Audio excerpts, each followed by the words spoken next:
ശ്രദ്ധിക്കുക, മുൻപുള്ള പോലെയല്ല. 6 വരി പാതയുടെ പണികളെല്ലാം ഏകദേശം പൂർത്തിയായിരിക്കുകയാണ്. ഇനി പറയുന്ന നിർദ്ദേശങ്ങൾ ഹൈവേയിൽ വാഹനം ഓടിക്കുന്ന ഡ്രൈവർമാർക്കുള്ളതാണ്.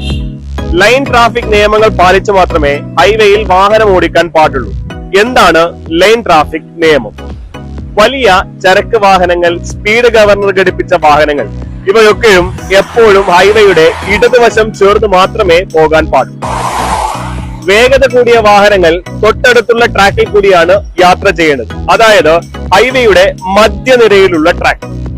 മൂന്നാമതായി കാണുന്ന ട്രാക്ക് എമർജൻസി ട്രാക്ക് അല്ലെങ്കിൽ ഓവർടേക്കിംഗ് ട്രാക്കാണ്. അതായത് ആ മൂന്നാമതായിട്ടുള്ള ലൈൻ എപ്പോഴും നമ്മൾ ഒഴിച്ചുവിടണം. അതിൽ ആംബുലൻസ് പോലുള്ള എമർജൻസി വാഹനങ്ങൾ മാത്രം കടത്തിവിടേണ്ടതും, ഒപ്പം നമ്മൾ ഓവർടേക്ക് ചെയ്യുകയാണെങ്കിൽ ഓവർടേക്ക് ചെയ്തതിനു ശേഷം തൊട്ടടുത്തുള്ള ഇടതുവശത്തുള്ള ട്രാക്കിലേക്ക് തിരികെ വരാൻ ശ്രദ്ധിക്കേണ്ടതുമാണ്. ഓവർടേക്കിംഗ് വലതുവശത്തോടു കൂടി മാത്രമാണ്. കൂട്ടത്തിൽ ഒരു കാര്യം കൂടി ശ്രദ്ധിക്കുക, ഓവർടേക്ക് ചെയ്യുന്ന സമയത്തും ട്രാക്ക് മാറുന്ന സമയത്തും നിർബന്ധമായും ഇൻഡിക്കേറ്ററുകൾ ഉപയോഗിക്കുക.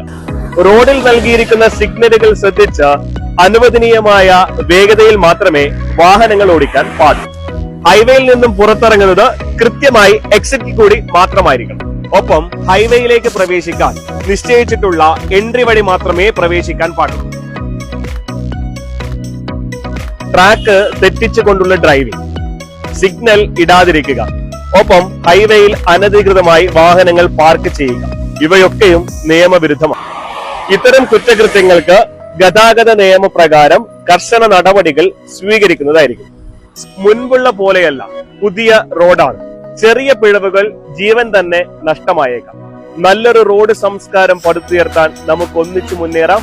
ഒപ്പം എല്ലാവരും കർശനമായി തന്നെ റോഡ് നിയമങ്ങൾ പാലിക്കും.